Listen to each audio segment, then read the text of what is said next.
আসসালামু আলাইকুম।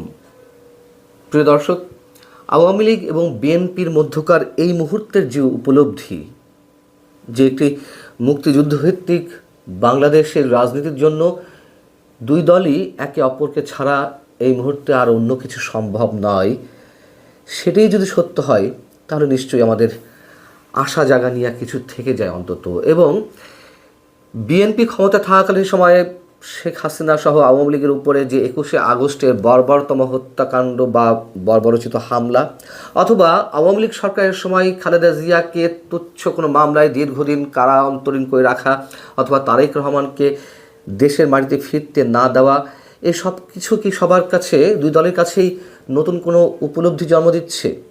এই প্রশ্ন আসতেই পারে। তার কারণ বিএনপির পক্ষ থেকে আওয়ামী লীগ সম্পর্কে যে মনোভাব আমরা সাম্প্রতিক সময় দেখছি, অথবা আওয়ামী লীগের পক্ষ থেকে বিএনপির প্রতি যে একটা বন্ধুত্বসুলভ মনোভঙ্গি, সেটিও নিশ্চয়ই আমাদেরকে আশান্বিত করে তোলে। শেখ হাসিনা ভারতের জি নেটওয়ার্ক গ্রুপের অন্যতম গণমাধ্যম সহযোগী প্রকাশনা WION-এর কাছে একটি এক্সক্লুসিভ ইন্টারভিউ দিয়েছেন। সেখানে মোটামুটি তেমন ইঙ্গিতই তিনি দেওয়ার চেষ্টা করেছেন। তার কাছে বেশ কিছু বিষয়ে জানতে চাওয়া হয়েছিল এবং তার সে উত্তরের মধ্য দিয়ে বাংলাদেশে এই মুহূর্তে যে রাজনৈতিক সংকট, সাংবিধানিক শাসন ব্যবস্থার পুনরুত্থান, অর্থনীতি পুনরুজ্জীবিত করা, সংখ্যালঘুদের সুরক্ষা এবং গণতান্ত্রিক প্রতিষ্ঠান বিষয়গুলো নিয়ে অনেক অনেক বক্তব্য উঠে এসেছে।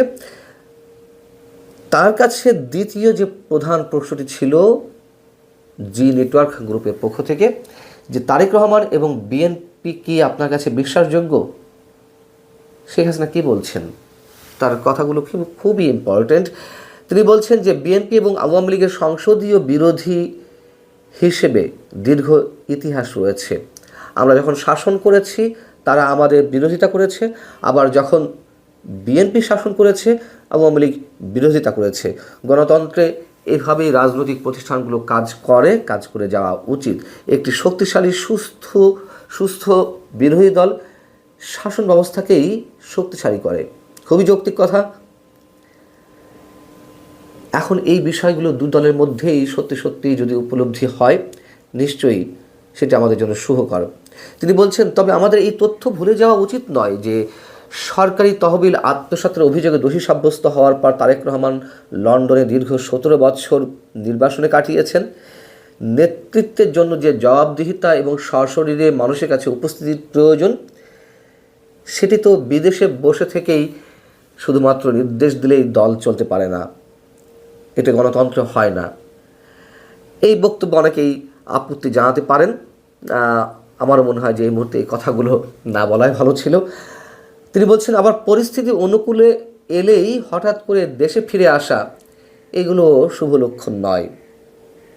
শেখ হাসিনা তার সাক্ষাৎকারে বলছেন ওই একই প্রশ্নের উত্তরে যে, আমার আরও উদ্বেগের বিষয় হলো বিএনপি যখন স্বল্প মেয়াদী স্বার্থে চরমপন্থীদের সাথে জোট বাঁধতে চায় বা জোট বাঁধার রেকর্ড আছে, এটিও নিশ্চয়ই অস্বীকার করার কোনো উপায় নেই যে জামাতের সাথে জোট বেঁধে ২০০১ সালে যে সরকার গঠন করেছিল ৪ দলীয় জোট সরকার, এটি নিশ্চয়ই বিএনপির মধ্যেই অসংখ্য নেতাকর্মী এখনও মানতে পারেন না।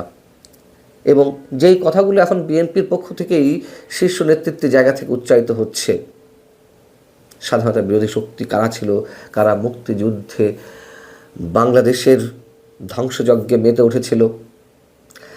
যাই হোক, শেখ হাসিনা বলছেন, এর মধ্যে আমরা দেখতে পাচ্ছি বিএনপি কর্মীরা ভোটারদের কাছে গিয়ে ভয় দেখাচ্ছে, সহিংসতার হুমকি দিয়ে ভোট নেওয়ার চেষ্টা করছে। এটি গণতন্ত্র নয়, এটি জবরদস্তি।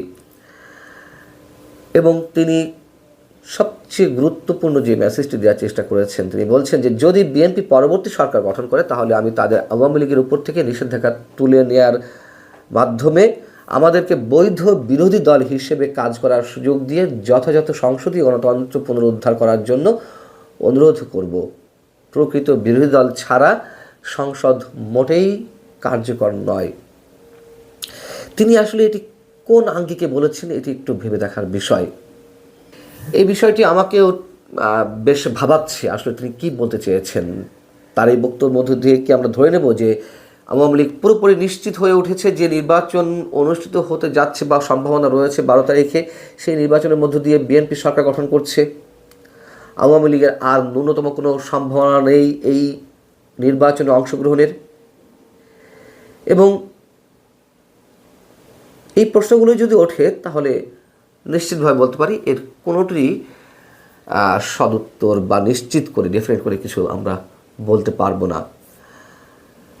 তার কারণ যদি বিএনপি ক্ষমতায় আসে, আওয়ামী লীগের রাজনৈতিক কার্যক্রম যে নিষিদ্ধ করে রাখা হয়েছে সেটি তুলে নেওয়া হয়তো সম্ভব হবে, কিন্তু শেখ হাসিনা বিরোধী দলে বসতে চাই বা আওয়ামী লীগ বিরোধী দলে বসতে চাই সংসদে, এটি কীভাবে সম্ভব?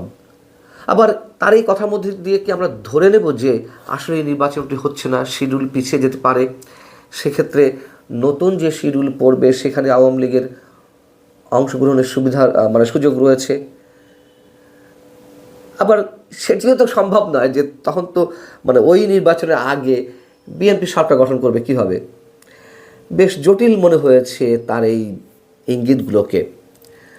তবে এই দেশে যে আওয়ামী লীগ এবং বিএনপিকেই মুক্তিযুদ্ধের আদর্শের জায়গা থেকে রাজনীতি করতে হবে, সেই মেসেজটি আমরা দুই দলের পক্ষ থেকেই মোটামুটি পাচ্ছি। তার কারণ এর আগের দিন আমি আপনাদেরকে জানিয়েছিলাম, আপনারা অনেকেই দেখেছেন যে বিএনপির second in command Mirza Fakhrul Islam Alamgir তিনি তার একটি নির্বাচনী প্রচারণায় যে কথাগুলো বলেছেন তা আরেকটু মনে করিয়ে দিই আপনাদেরকে।